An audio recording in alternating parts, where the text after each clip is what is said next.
Beleza.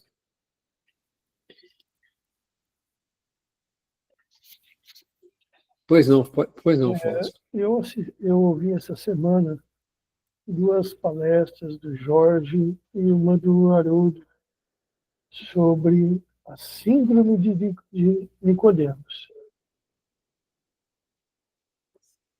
E é bem isso que ele fala, né? O que o Paulo está colocando aqui sobre o conhecimento. Trabalhei 40 anos no Centro Espírita, reuniões mediúnicas,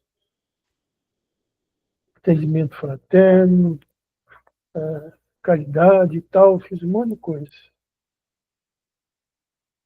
Eu me modifiquei, a minha moral continua a mesma. Quando eu saio do centro, eu estou conversando com alguém, eu continuo com o hábito de xingar, de falar mal, de julgar. E o que aconteceu com o Paulo, com o Saulo? Saulo era uma pessoa comum, no sentido de entendimento da doutrina, da doutrina não, dos ensinamentos de Jesus. O que ele conhecia? A lei terrena, a lei da terra, daquela época. E ele agia em cima dela. E agia de que forma? Na maioria das vezes, pensando naquilo em que ele foi ofendido, que foi um dos maiores casos dele, né? Ele não suportou, modo de dizer hoje, um debate com alguns cristãos, e ele acabou surtando. E aí ele promoveu mesmo. Bom, aí Saulo virou Paulo.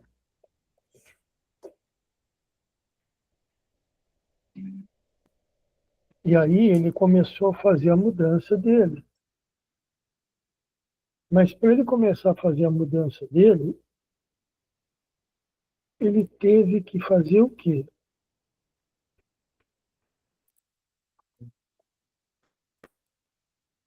Ele mudou sozinho? Não. Espíritos que receberam alguma coisa das verdades poderosas e eternas. Ele foi recebendo aprendizado de quem? Daqueles que ele perseguiu. Dos apóstolos, Ananias e tantos outros.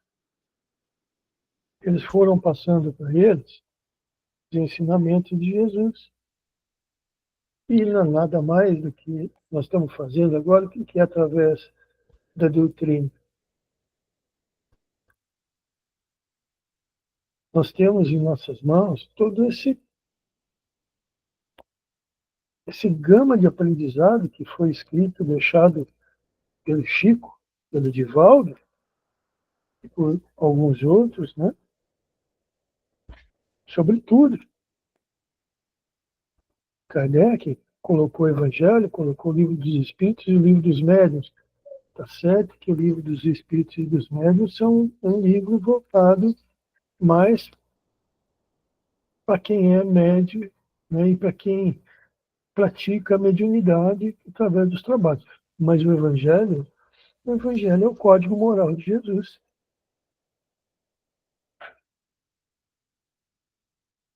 Então, as pessoas falam, mas eu não considero isso como verdade. Ora, se você não considera como verdade amar ao próximo como a si mesmo, fazer o bem sem ostentação, se você não entende o que é que a sua mão direita faça e a sua mão esquerda não saiba, pode ter 259 anos de espiritismo, você está no mesmo lugar. Então, é isso. Agora, como é que a gente divulga isso? De várias formas. Da mesma coisa como tem no Evangelho uma explicação para caridade. Você pode divulgar isso, né? A doutrina através de uma palavra simples, de um ganho de confiança de uma pessoa que você dispensa um olhar para ela, olha, e ela se sente liberta para lhe fazer uma pergunta de algo que causa sofrimento nela.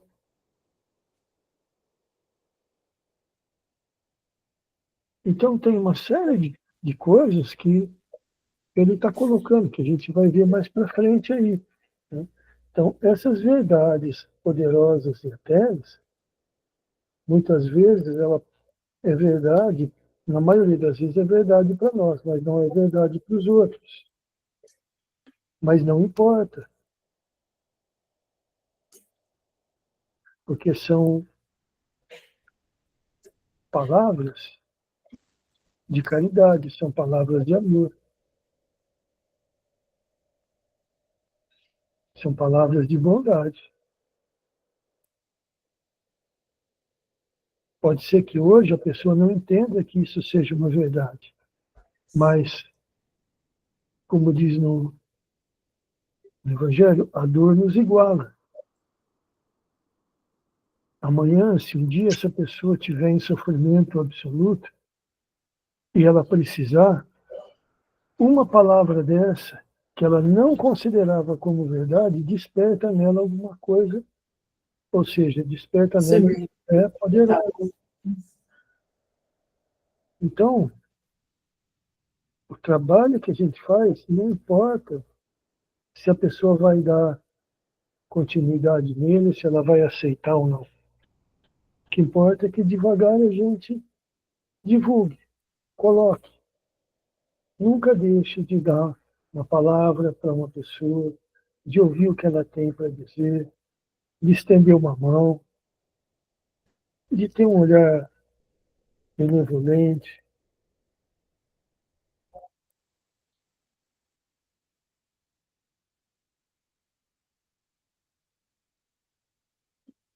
Muito bem.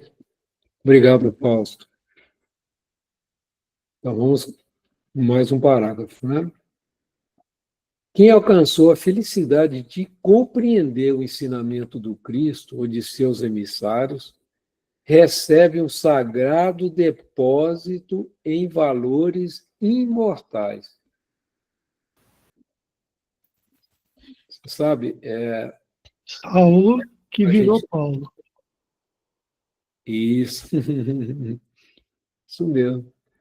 E a gente tem que... Eu estava ouvindo um dia desse uma pessoa comentando, né?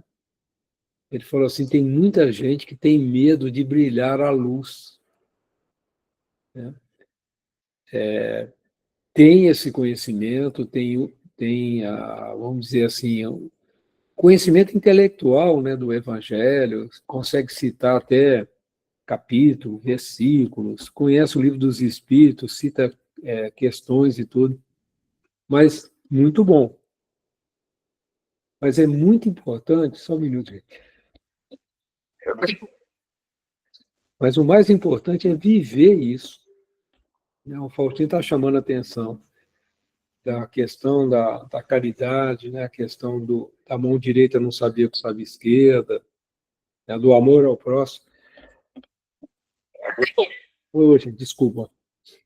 E se a gente não viver um pouquinho, né, que a gente já está aprendendo, agora deu a crise de espirro, mas sai de baixo. A gente perde bastante oportunidade, né? Porque Paulo também, nas suas mensagens, ele fala assim, nós estamos cercados por uma multidão de espectadores, né? Tanto encarnados como desencarnados, principalmente desencarnados. Eles observam muito aquilo que a gente fala mas muito mais aquilo que a gente faz, né? Então, eles acompanham. Muitas vezes, né, principalmente nós que falamos do evangelho e tudo, a gente assume um compromisso de viver isso, né? Então é algo muito importante para todos nós, né? Eu estava lembrando disso, são cercados por uma multidão de testemunhas, né? Alguém mais quer fazer um comentário? Tá tudo bem? Tranquilo? Vamos andar mais um pouquinho. É justo que quem saiba se constitua em devedor de quem ignora. Quem tenha se reconheça como devedor de quem não possua. Então, Emmanuel está clarificando, né, esse versículo de Paulo, né? Somos devedores, né, tanto a gregos, né?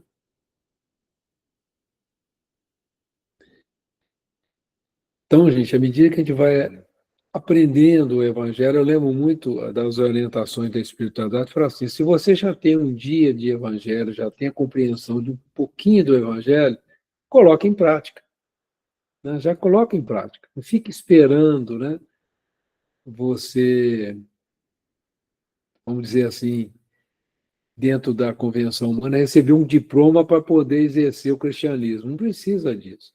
Se você já entendeu um pedacinho, coloque em prática, né? Essa é a mensagem que o Emmanuel, que muitos estão precisando dessa luz, né? Estão precisando do exemplo, do bem agir, né?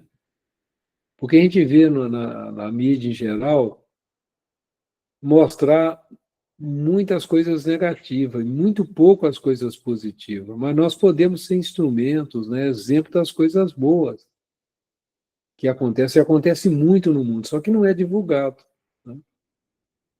A gente tem que tomar esse cuidado, né? Nós somos devedores realmente um dos outros, né? No ato de ensinar ou de proporcionar reside, porém, uma das grandes situações desse mecanismo de realização do pagamento. Então, é muito importante que a gente divulgue, né, o evangelho, que a gente vá fazendo um trabalho como esse que nós estamos fazendo aqui junto, né? De a gente estar aprendendo, de estar analisando essas mensagens de Emmanuel, para a gente se fortalecer espiritualmente, né? Ganhar entendimento e força para que a gente coloque em prática os ensinos de Jesus. Essa é a forma da gente pagar por tanto que nós estamos recebendo, né, gente? Ninguém aprenderá entre irritações, nem aproveitará quando a dádiva favoreça os desvios da consciência. Vamos pensar um pouquinho sobre essa frase, né? Então, se a gente está lá, né, frequentando um centro espírita, seja lá o nosso cantinho, aprendendo sobre essas coisas, e o nosso comportamento não é coerente com esses ensinos, o que que fica para aqueles que convivem com a gente? Principalmente aqueles que ainda não têm esse conhecimento. Ele fala assim, ele fala uma coisa, mas vale o que ele faz, então eu vou fazer o que ele faz, né? Principalmente o pai, né, e a mãe em relação às crianças. Para que as crianças não podem fazer isso e fazem exatamente aquilo que eles pregam, né? Um exemplo simples, né? Proíbe, por exemplo, o jovem de fumar, mas a pessoa fuma, como é que fica isso? Ah, você não deve fumar não, meu filho, mas eu posso, né? Fica complicado. Você não deve xingar não, meu filho, você está o tempo todo esbravejando, o tempo todo irritado. Então, assim, as suas atitudes falam muito mais que as suas palavras, né? Então, o evangelho, né, ele é mais para ser vivido, né? Muito mais do que ser falado, né? Isso aí que eu estou entendendo dessa frase. Desvios da consciência, né? Você acha que, como você está pregando o evangelho, você pode ter atitudes que não são coerentes com eles, isso é um desvio de consciência. E quanto mais a gente conhece o Evangelho, mais aguçada fica a nossa consciência. Né? E a gente, às vezes, bula, né? Arranja desculpa para a nossa consciência, que a gente chama hoje de moral relativa, né? Ah, está todo mundo roubando, então também, né? Posso. Isso é chamada moral relativa. Quer dizer, está relativando, você não pode prejudicar ninguém. Está dentro da lei. Né? Se você faz isso, você está infringindo a lei e isso vai ter consequência para você, hoje ou no futuro. Então, tomar muito cuidado com essa moral relativa que está muito comum hoje em dia. As pessoas estão relativando muitas coisas e perdendo a essência. Né?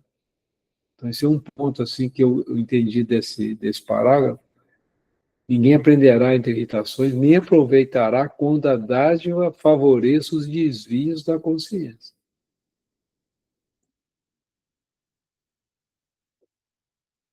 O cristão sincero, portanto, encontrará um meio de convencer sem muitas discussões e um recurso para beneficiar a outrem, sem a cooperação mecânica das possibilidades financeiras de modo absoluto. Então, o que eu entendi desse parágrafo, né? Muitas pessoas falam assim, eu não posso fazer a caridade porque eu não tenho recurso financeiro. Esquece da caridade moral, que é aberta a todos. Né? De dizer aquele bom dia do fundo do coração, de ter um sorriso, né? De ter ouvidos para uma pessoa que está ali precisando desabafar, pôr para fora coisas que estão lhe afligindo. Né? Então, tem várias maneiras de se fazer caridade, e olha, as que dão mais resultados são as que menos necessitam de ajuda financeira. A gente vê que tem muito mais gente sofrendo por questões de solidão, por questões de se sentir isoladas, né?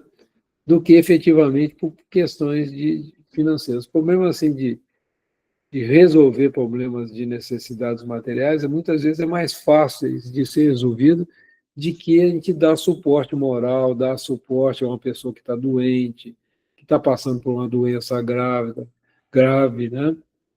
Isso dá muito mais trabalho, exige muito mais tempo, muito mais carinho, muito mais empenho do que uma ajuda, né? Do que distribuir uma cesta básica, do que dar uma ajuda financeira para uma pessoa. Isso são coisas, às vezes, muito mais fáceis de serem realizadas, né? Então, a gente tem que tomar muito cuidado, né? Achei interessante a Mano chamar essa questão aqui nesse parágrafo. Algum comentário, pessoal? Caso vocês acham que eu estou fazendo uma avaliação errônea também, fique à vontade de fazer uma contra-argumentação, né? Trazer que a gente, como eu já falei, né? A gente não é especialista, não é doutor nesse assunto, então a gente está aprendendo junto. A palavra do amigo do gentilismo renova os conceitos de luta das convicções. Dentro de seu quadro, Nero não mais seria apontado como perseguidor dos mártires, mas como necessidade da luz que os mártires cristãos possuíam. Eu estava lembrando aqui daquelas últimas cenas do livro Paulo e Estevão, onde aquele soldado, né, recebeu uma incumbência, né, de tirar a vida de Paulo. Né? E Paulo percebe, né, a dificuldade dele de executar a ordem de Nero, né, a ordem lá do prefeito de Roma, né, Tigerino, né, se a minha memória não está me traindo. E Paulo falou, não, cumpra o seu dever, porque amanhã eu vou estar com Cristo, né? Eu vou estar bem. E você ainda continuará no mundo sujeito às vicissitudes do mundo. Então, Paulo, por ter cumprido a missão dele, né, de ter feito um bom combate, de ter trabalhado dioturnamente, né, em favor do Evangelho, Ele estava com a consciência dele tranquila, pronto para partir, pronto para ir para uma região muito melhor. E o outro ia ficar encarnado aí, enfrentando as vicissitudes e ainda tendo sobre as costas, né, vamos dizer, esse evento, essa ordem que ele recebeu de tirar a vida. Ele percebeu que era um homem justo, Paulo, né? Ele tem que tirar a vida de um homem justo, de um homem bom.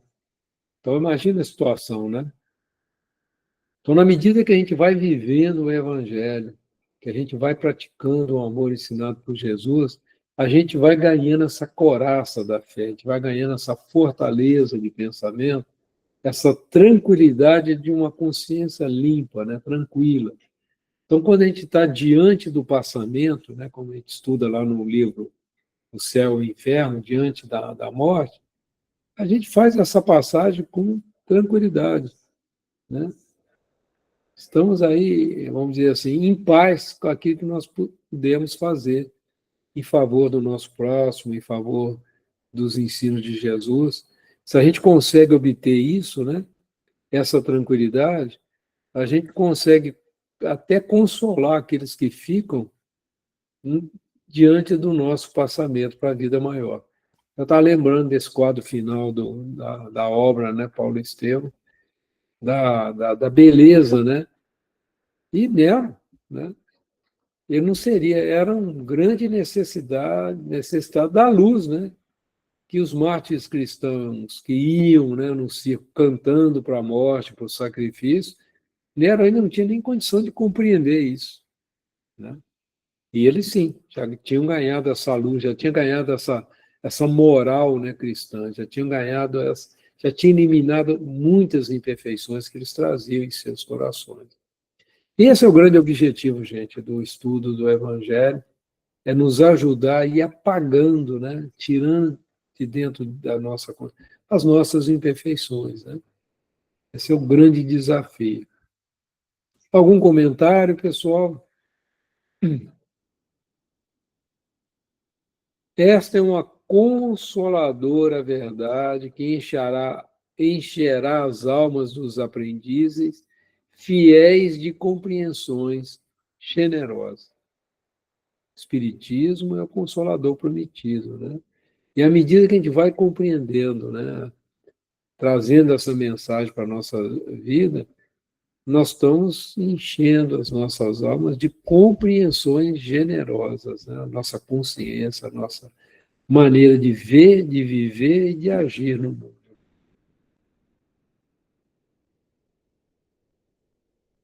Quando encontres alguém no mundo com os títulos de ignorante ou de sábio da terra que te assalte com ironia, faça-lhe algum bem, por amor ao Cristo, saudando a tua dívida. Isso eu lembro muito, né, quando Jesus disse para a gente amar os nossos inimigos. E mais do que amar, né, gente? Praticar a caridade que nos for possível, né, em favor desses irmãos, né? Que muitas vezes nos assaltam com ironias, né, colocam, fazem pouco daqueles que estão buscando Cristo, né? Como se fôssemos ingênuos diante do mundo, né? Aí eu estava lembrando muito de uma lição falando sobre o fardo leve, né? Sobre o jugo leve de Jesus. Entendendo que jugo, né? Até passei para o pessoal, né, uma palestra da Ana Teresa Camesmir, onde ela fala, explicando o que é jugo, né? O jugo tem muitas vezes, o que é o jugo de Jesus? É como Jesus ensinava vivendo junto com os discípulos. Então, o jugo do mestre, né, é a forma de vida do mestre, como ele agia, como ele vivia. Então, o Jesus só ensinava amor, só ensinava a caridade, exemplificava isso o tempo todo, por isso que o jugo dele é leve. Na medida que a gente consegue olhar para o nosso inimigo, né, aquela pessoa que está agindo mal, como uma pessoa que está vivendo na ignorância dos ensinos, que ainda não teve condição de absorver esses ensinos, e se surge a oportunidade de a gente fazer algum bem para ele, a gente faz, ou mesmo quando a gente se faz em silêncio, quando a gente não fala mal, quando a gente não agride, quando a gente não pensa mal dessa pessoa, a gente já está cumprindo, né, com esse mandamento de Jesus, que é de amar ao próximo como a si mesmo, e amarmos os inimigos, né, aqueles que ainda não são amigos, né? Isso é uma forma da gente saldar nossas dívidas. Porque quando a gente está aqui, a gente não tem ideia, né, do que aconteceu antes, né, mas nós temos domínio do que nós podemos fazer agora, né? O que nós fizemos de errado, que os erros que nós cometemos, nós não tem muito que a gente pode resolver isso. Já passou. Mas como nós vamos agir a partir de hoje, né, a partir de agora, a partir desse instante, isso faz uma diferença muito grande, né? E é isso que está sendo pedido, né? Foi isso que eu entendi do saldando a dívida, ou seja, cobrindo as nossas multidões de pecado com o bem que nós já podemos fazer, né? Algum comentário, pessoal? Tá tranquilo? E fechando, Emmanuel, concluindo, né, essa mensagem, Emmanuel coloca: além de tudo, considera a tua felicidade, porque pode seguir para Jesus, enquanto o infeliz ainda permanece no mundo da sombra. Emmanuel. Então ele fecha isso, né, com um final, como se estivesse falando no final do livro Paulo e Estevão, né? Está muito interessante, né? Considera a tua felicidade, porque pode seguir para Jesus.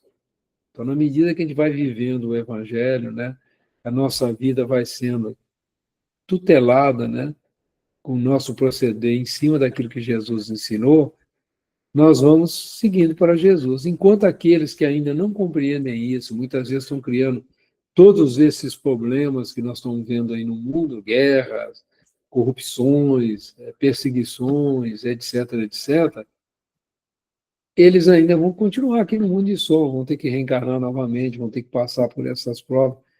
E nós temos chances, né, de ir minimizando as nossas condições espirituais, né? Então, essa é a mensagem que Emmanuel traz para a gente em cima desse versículo, né? É a última mensagem sobre esse versículo. Eu sou devedor tanto a gregos como a bárbaros, tanto a sábios como a ignorantes. Ele escreve por que nós somos devedores, né, uns dos outros, né? E a importância da gente estar trabalhando isso. Algum comentário, alguma pergunta, alguma consideração, pessoal? Oi, Antônio. Senão, nós podemos para o próximo Eu- versículo. Né? Oi, Antônio. Pois não, Nilza. Eu ia comentar, né, sobre tudo aí que você leu para gente. Eu lembrei de uma fala sobre o Chico, que ele dizia: eu só sei que sou um sapo segurando uma vela, né? E aí eu fico imaginando, porque você está falando, nós brilharmos nossa luz, né? Eu fico imaginando a luz que o Chico trouxe para a gente, né? Através das psicografias dele, de Emmanuel, né? Que a gente está podendo estudar hoje Paulo através de Emmanuel, com as palavras dele, que leva longe. Quando ele falou isso, né? Sei que sou um sapo levando, segurando uma vela. Na hora assim a gente não entende, né? Porque ele se achava feio, mas na realidade a gente não entendeu que ele estava segurando uma vela, ele estava levando uma luzinha para todos nós, né? Inclusive, assim, ele comentava que a vela estava sobre ele, o sapo, né? E ele ia carregando a vela, e a vela ia pingando a cera quente nas costas dele. Então, o sofrimento Isso, que ele tinha, né? O esforço que ele fazia para trazer essa luz. Porque você exato. pega bem a história do Chico, ele trabalhava, né, ele sustentava a família dele, eram 17 componentes. Ele trabalhava em 2 empregos, chegou a trabalhar em 3, né? E à noite ele estava ali trabalhando na psicografia, né? E então ele trazia essa luz para a gente, né? Ele não dormia. Não né? dormia às vezes. E as gotinhas, né, da cera queimando nas costas do sapo, né, era essa Esqueci, luta dele, mas ele trouxe a luz. queimava Então, ele, tá? então, Sofreu à bastante. medida que a gente vai... Sofreu muito. E às vezes a gente sofre um milésimo e fica, às vezes, chateado, né? Sim, E a gente precisa pensar um pouquinho nisso, né? Porque a gente muitas vezes, aqui eu vou repetir isso muitas vezes aqui, a gente não pode esquecer que nós somos espíritos eternos, temporariamente vestindo um corpo carnal. Então, essa vida aqui não é definitiva. A vida definitiva é a vida espiritual. Temos que viver aqui como espíritos eternos, não esquecer disso nunca. Porque, por exemplo, quando vem uma doença, vem uma dificuldade material, seja de que natureza for, a gente costuma entrar em desespero. Esquece que isso vai passar. Mas o espírito não passa, ele continua na eternidade. E à medida que a gente lembra disso, a gente se tranquiliza, é só uma questão de tempo para passar. E tudo passa mesmo. Pensa nas lutas que nós já tivemos. Não passou? Para que tanto desespero nosso, né? Eu falo isso para mim mesmo, viu, gente? Eu fico assim pensando, assim, agora, como trazer isso para dentro da gente, né? Para virar uma verdade, né? Virar uma paz, né? Esse é o nosso esforço, né? A nossa vontade, né? Que nós precisamos trabalhar isso. Isso mesmo, bem lembrado, Nilson, muito bom a lembrança. Ô, pessoal, olha, já falta 4 minutinhos, né? Mais alguém quer fazer um comentário, uma consideração, uma sugestão para a gente melhorar o nosso estudo? Vocês fiquem à vontade, né? Estamos juntos aqui, né? Nós somos devedores um dos outros. Olha que chique, hein? Nós nos devemos aqui, né? Isso é muito rico. Se não, né, eu vou fazer a oração de encerramento e início da próxima atividade, que é o estudo do livro Céu e Inferno, né? Então vamos agradecer a Emmanuel, né? Ao Chico Xavier, ao nosso irmão Paulo, né? A gente tem notícia que ele continua com Cristo, né? Trabalhando junto com Emmanuel, uma equipe grande da divulgação do Evangelho, né?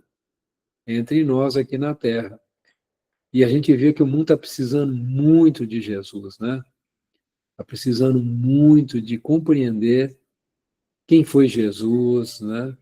O significado de viver o cristianismo, não no sentido religioso, mas dos exemplos de Jesus, né? Porque que às vezes a gente, assim, um muçulmano pode compreender isso, pode ter atitudes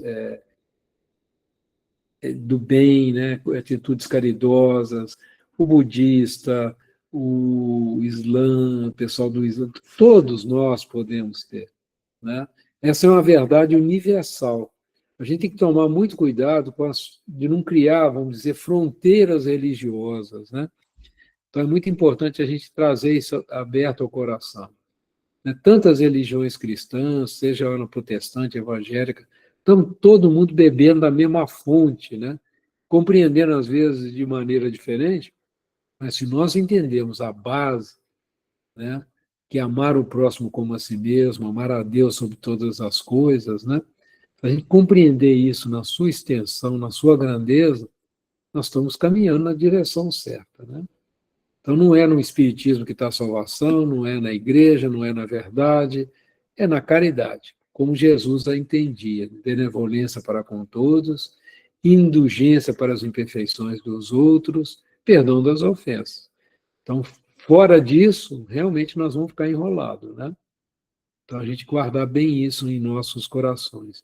Te agradecemos, Jesus, por mais essa 1 hora de estudo, E que nos abençoe, Jesus, para o próximo estudo, né, do céu e inferno, e que a gente aproveite esse momento também para mais uma vez vibrar em favor do nosso centro espírita, do nosso cantinho, concentrando as nossas vibrações lá na sala 1, para que essa equipe espiritual sempre tenha um material para atender o irmão mais necessitado. E assim oramos, Senhor, em agradecimento a essa primeira hora. Pai nosso que estais nos céus, santificado seja o teu nome, venha a nós o teu reino, seja feita a tua vontade, assim na terra como nos céus. O pão nosso de cada dia dai-nos hoje, perdoe, Pai, as nossas dívidas, assim como nós perdoamos aos nossos devedores. Não nos deixes cair em tentação e livra-nos, Senhor, de todo mal, que assim seja. Vou parar a gravação aqui um minutinho, pessoal. Parar a apresentação também, só um momento, e começar a nova gravação, né?